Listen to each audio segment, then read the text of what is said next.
Greetings and bienvenue, Midnight Crew. Thank you for returning to this broadcast. And welcome to new viewers joining us for the first time. If you like a video, then feel free to subscribe. Have you ever explored your city's sewer tunnels? What have you found? There's a pretty big sewer canal tunnel that runs pretty far. You have to go through a bit of forestry to get to it, and it's always seemed interesting to me. I wonder where it leads to. I remember finding a tunnel that ran from the top of my neighborhood down to the creek. The upper entrance became a smoke spot. None of us could drive, and eventually we mustered up the courage to travel down the tunnel. The tunnel was about a half-mile long. At the entrances was fairly benign graffiti from school kids. Deeper in there were scattered cryptic phrases that made no sense, but served as waymarkers because the tunnel itself was devoid of features, aside from the occasional ladder leading to a manhole, or opening where water from storm drains came in. After a storm, the tunnel was clean, smooth concrete.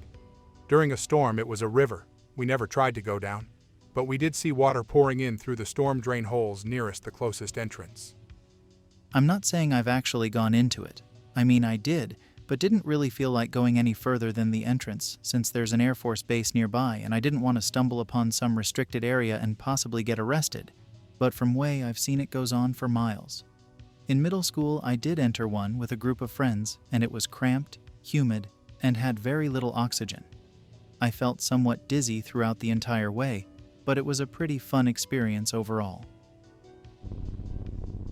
Sewage works, probably full of diseases and feral rat clades. Pretty dangerous to go into. Anyway, not really in a woods or in a city, but somewhere in between. B11. Scott. In the rural, suburban south side of Glasgow. Me and 3 other friends playing near a forest field boundary. Drain planted on the border trench of the field. First time we had ever seen it open. Friends dare me to go down. I say I'll go if someone else goes first. Joker of the group, my best friend to this day, agrees to go first. He climbs down the rusty-ass ladder. I follow him. Start to hear splashing about at the bottom of the drain. Friend stops climbing down, freezes stiff. What's up, P? Get back up. Now, S. Okay. Start climbing up like my life depends on it, still hear splashing. Friend is moaning and too terrified to make sense, but I get that he is telling me to hurry up. Get too curious and peek down the hole. Can see what I think was a pale shape that had limbs that were pretty long and a face.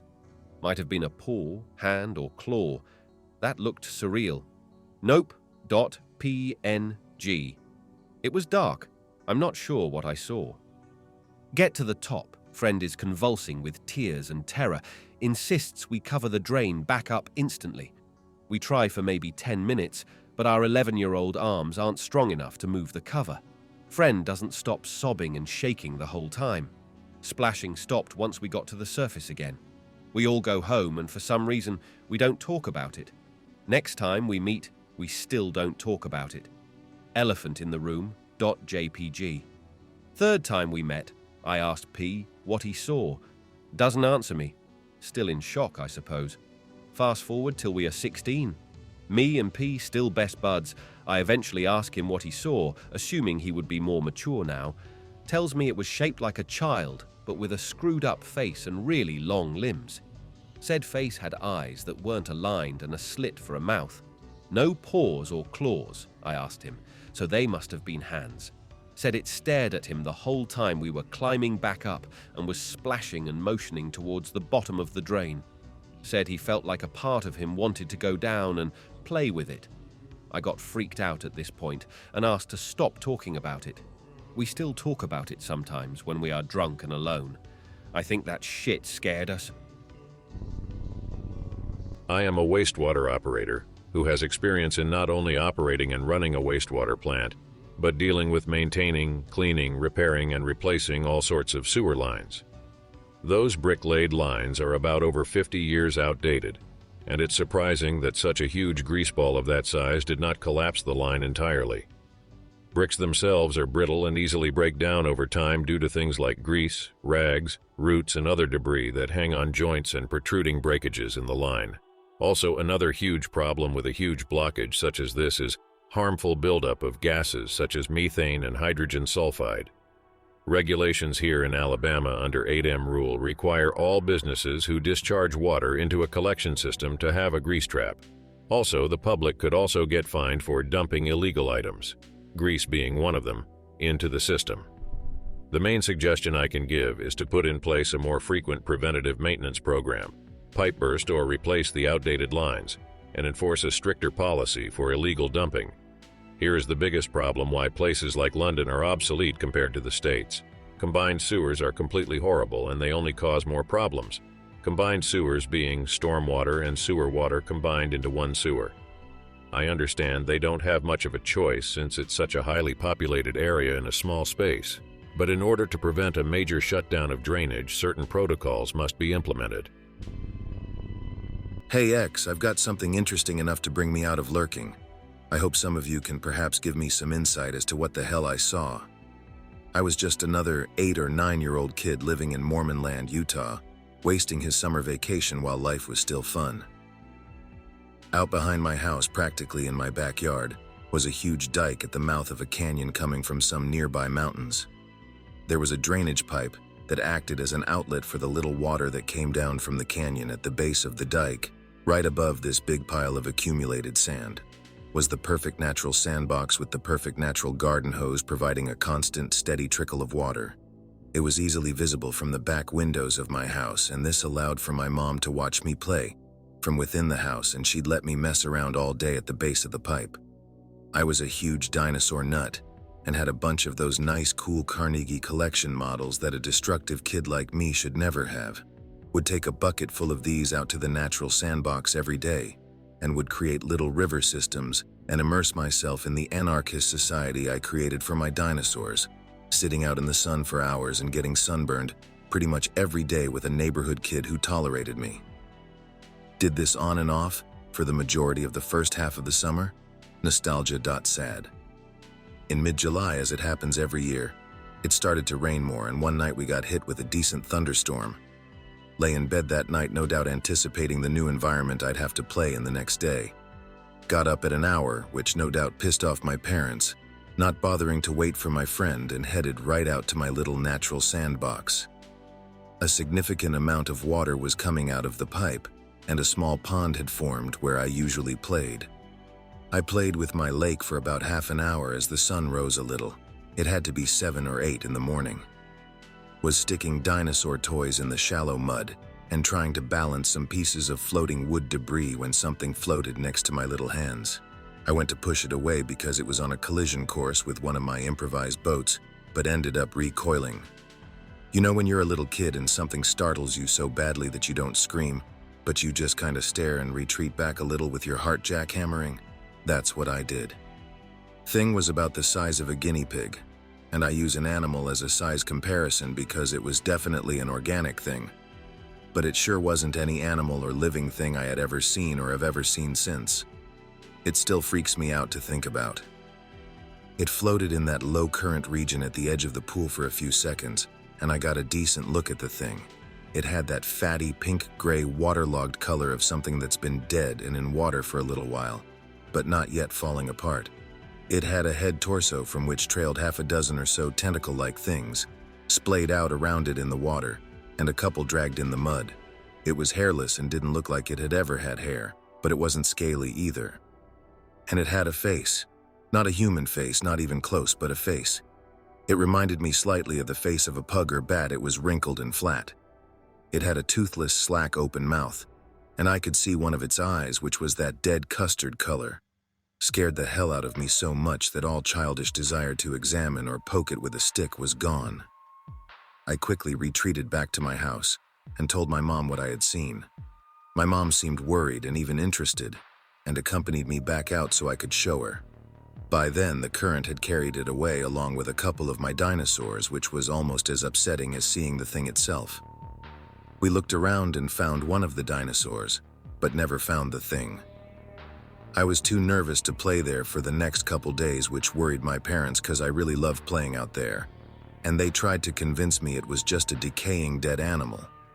Eventually, I got over it and went on playing, A few years later, when I was 13 or 14, the whole incident came back to my mind, and I explored up the canyon to see if I could find anything, which I didn't. I never forgot seeing that thing. I know it could partially be explained away as the result of a creative childish mind, or that it really was the decomposed remains of something else. But I remember it very clearly, more clearly than any other childhood memories, and the thing was really clearly defined and seemed very whole. I had searched the internet for explanations and haven't found anything. I've even looked into cryptids and the like.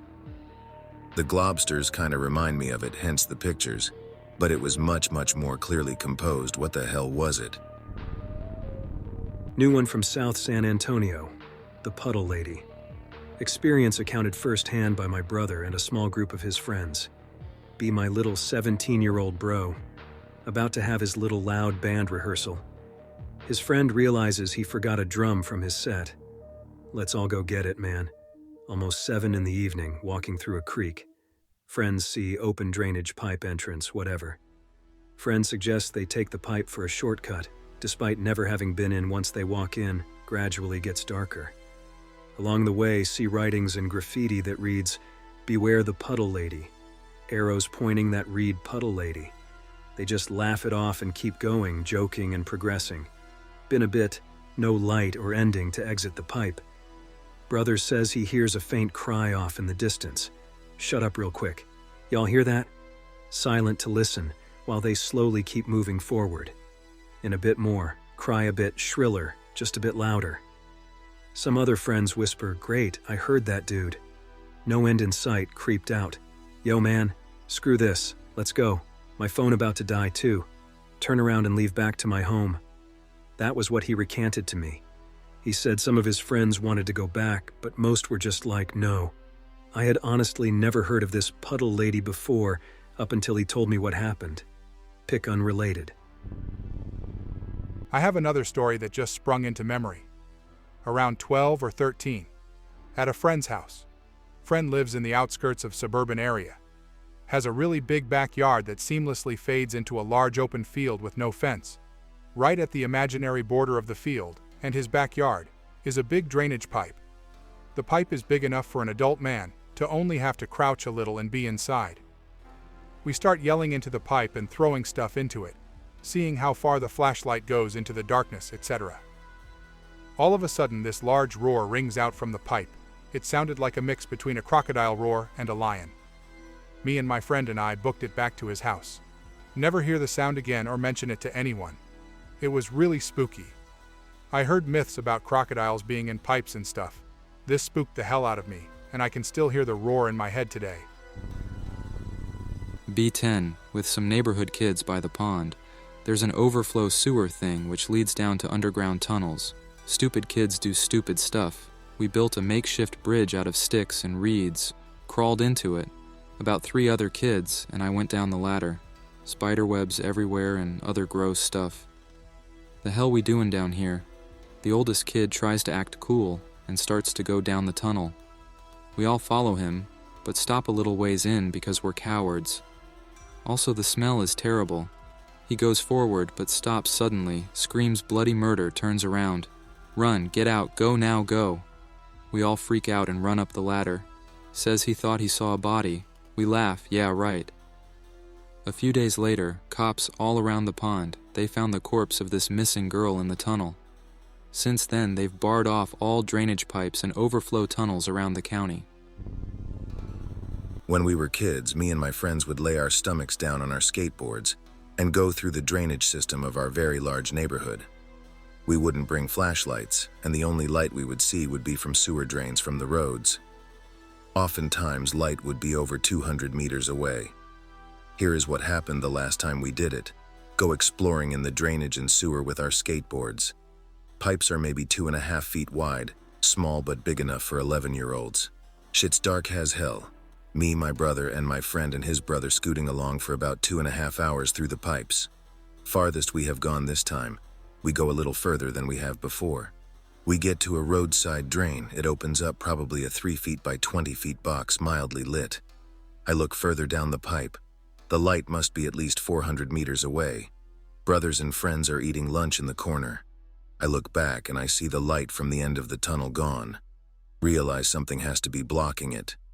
The same time I come to this realization, I can hear a muffled echo of heavy breathing and what sounds like dirt being kicked up.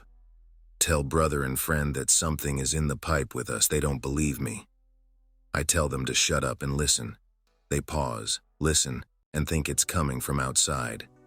As this happens, we hear a horrific scream from down the pipe. We freak out. At this point, we can hear this thing closing in, probably less than 150 meters away. The scratching and heavy breathing is getting louder and louder. We can't go back, so we have to go through the very small opening from the sewer to the road. I squeeze through the opening fast. I pull my friend and my brother through quickly. My friend's brother is still in there. He's bigger than us. He can't fit through. At this point, this thing screams again, and we all are in panic mode. Tell my friend to take off his shirt and pants and try again. This time, we get him through. We sit there and wait to see if it will show up. Eventually it does. This thing is skinny with a big head, big black eyes, hairy. Starts rummaging around the lunches my friends had earlier. The whole time this thing isn't making a sound. Suddenly stands up on its hind legs and just stares at us out on the road. We are in a stare-off for about 2 minutes. We go get some rocks and come back and start throwing them at it. One connects, hits it in the face. It just sneezes and disappears. We all left our skateboards down there, expensive ones too, probably $300 each. Go home, tell Dad we lost our skateboards in the sewer. Get grounded. We take him to where we lost them. They are all snapped in half, double grounded.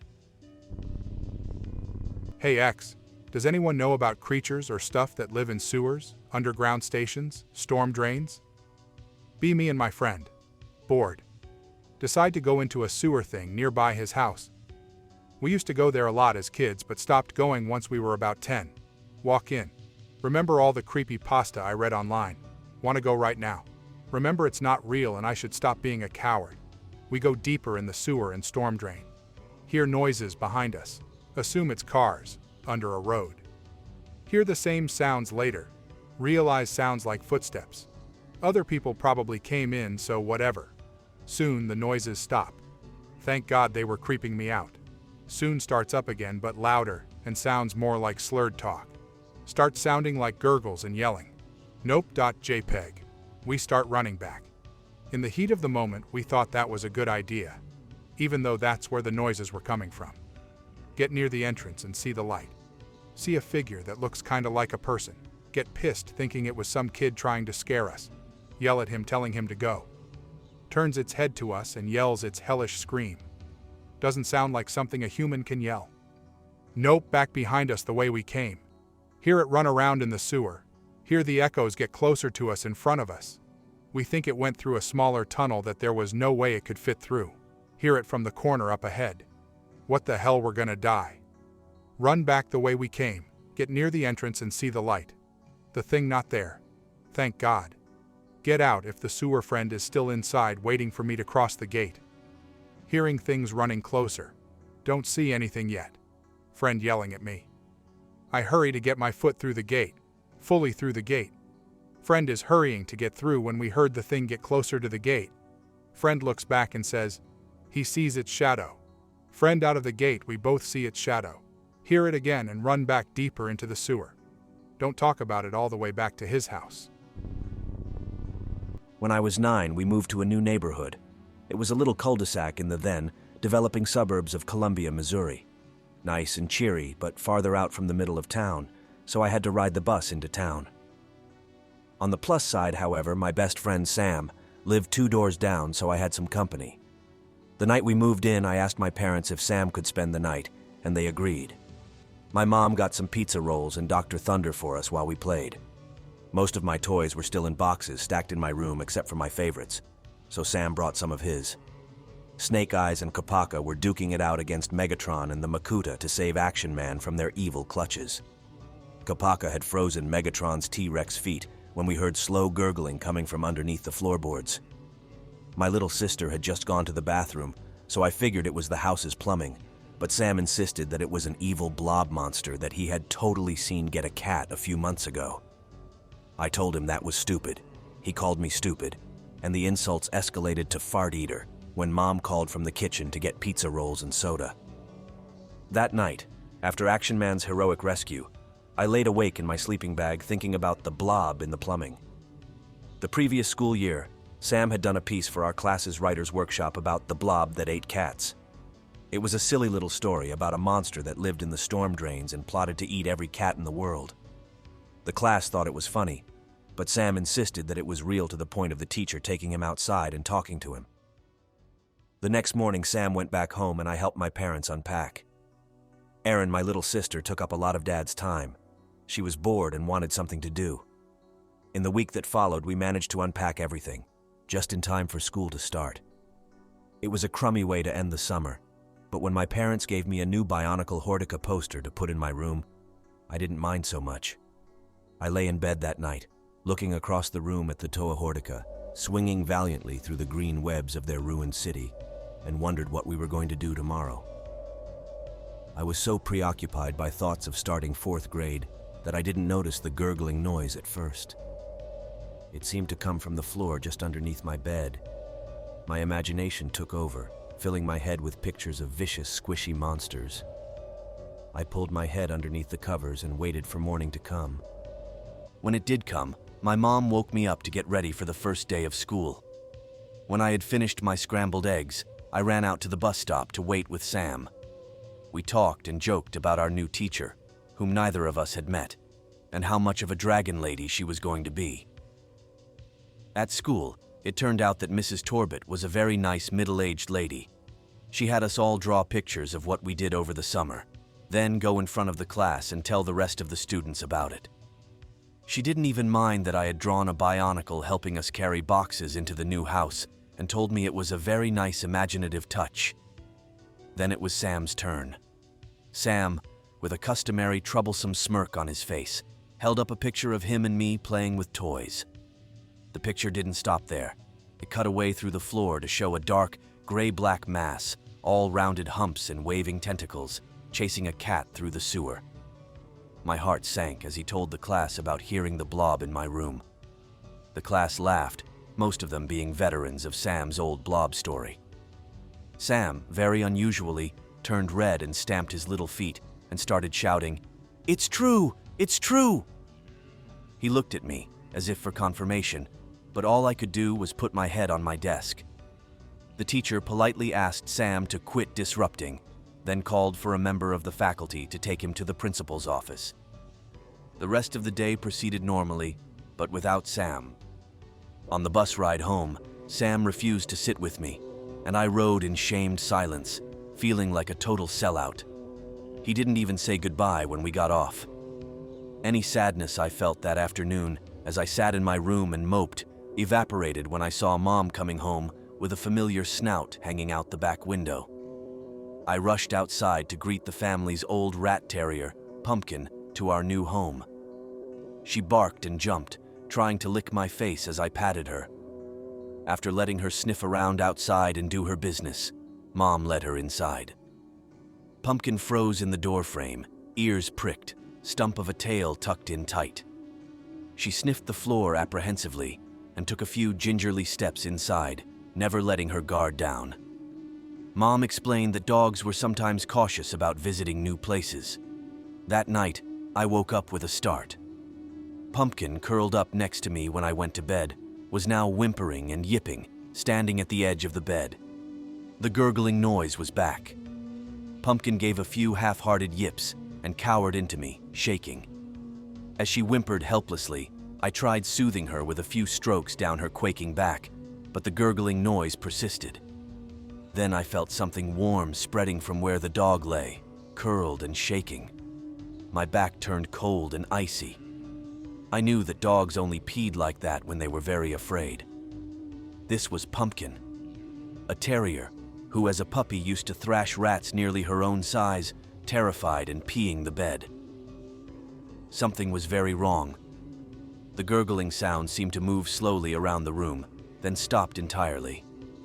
But even once it was quiet, I was too terrified to move and fell back asleep sometime before dawn, still cradling the scared old girl.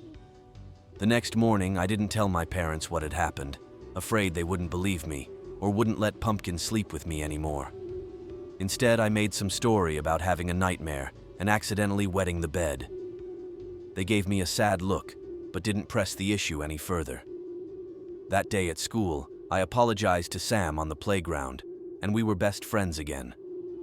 I told him about Pumpkin, and he stood there with the cheap playground hula hoop in his hand and said nothing.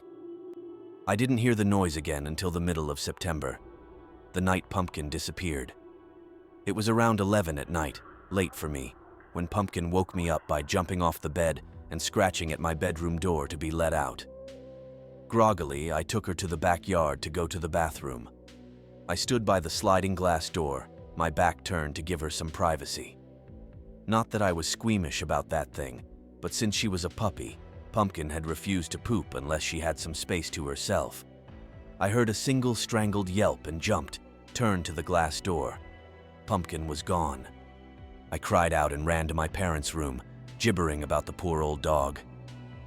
Mom and Dad got up, sleepily confused, but seeming to get the gist. Dad searched the yard and the woods behind the fence with a flashlight, shaking a cup of dog food, a flawless tactic, while Mom sat in the living room with me, calming me down and asking what had happened. I told her about the past 5 minutes. She assured me that it wasn't my fault, that Pumpkin had probably just squeaked through the loose boards in the fence and had pinched herself, and that Dad would be back any minute now, Pumpkin in tow, and that everything would be okay. It was half an hour before Dad got back. No Pumpkin.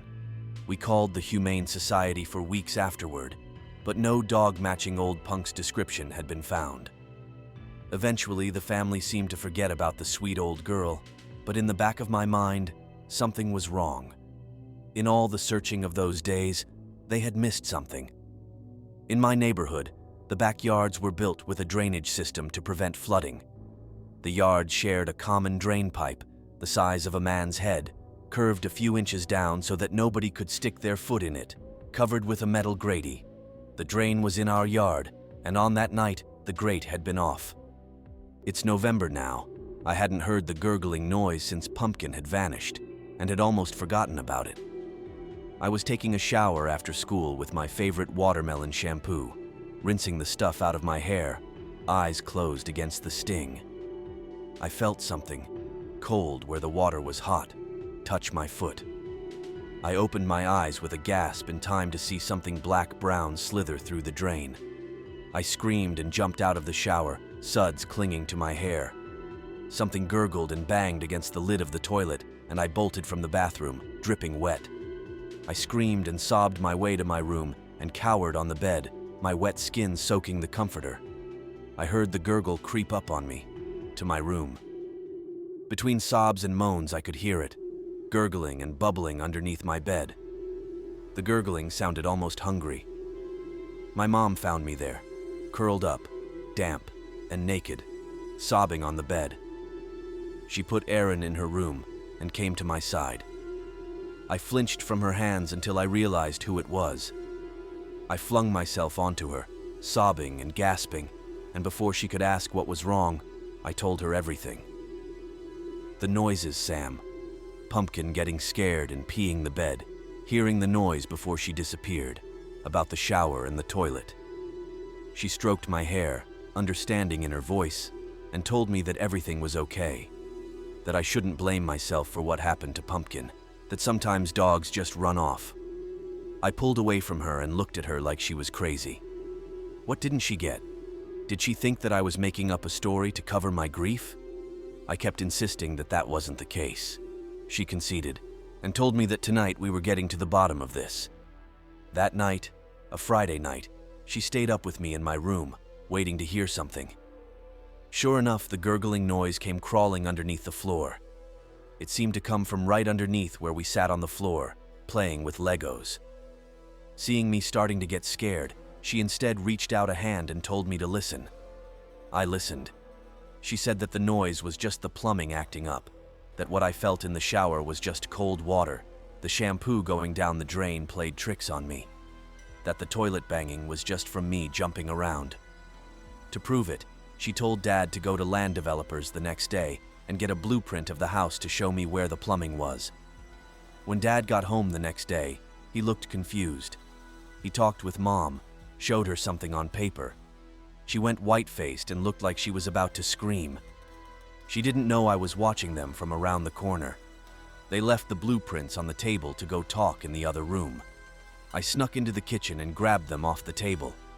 My heart stopped when I got to the schematic of my room. None of the house's plumbing went underneath it.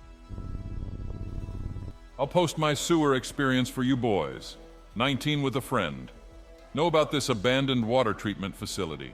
Decide to go there midday with a buddy because we've been there multiple times at night and want to see shit during the day. Go inside full of cool things, old schedules detailing workers' hours, jump a broken glass window into one area. 2 geeky kids, one male and one female, come out of the shadows.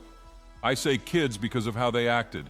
They were probably 20 around my age, if not older at the time, literally pissing their pants with their hands up, saying they're just here to explore. Don't worry, we are too. We don't give a damn. Eventually leave and wander around the lot. The lot was a massive big clearing in between trees all around and a nature path. See those people walking away and leaving via a big fence you need to jump? Anon, what's that over there? Let's check it out. Go find this concrete slab level with the ground, manhole cover off with a valve atop the concrete. A friend climbs down a ladder and tells me there's a big grate covering the entrance. Idea, begin spinning this valve and it slowly opens the grate. It works. Me and friend go down this sewer pipe that you have to almost slouch over to fit in for a couple minutes. See things like possible remains of a small fire, other weird stuff just on the ground. Eventually get to a fork in the tunnel. Friend is really easygoing and laid back, one of the most chill people I know, and he motions me to stop and whispers, "Shut up. Flashlight off now." Do as he says because currently shitting bricks not in the mood for madness. Hear chittering and what sounds like wet footsteps. Shit bricks more. The tunnel leads to a 90 degrees and continues. See another flashing coming our way. Footsteps become faster. Absolutely get out of there ASAP. Run like little hobbits in need of chiropractic care because you have to huddle in this godforsaken tunnel. Get out. Others left earlier. Who was tunnel? I hope that you enjoyed tonight's broadcast. If you enjoyed tonight's story, then please subscribe to the channel as more green texts will appear daily. A new broadcast will appear when the clock strikes midnight Central Time.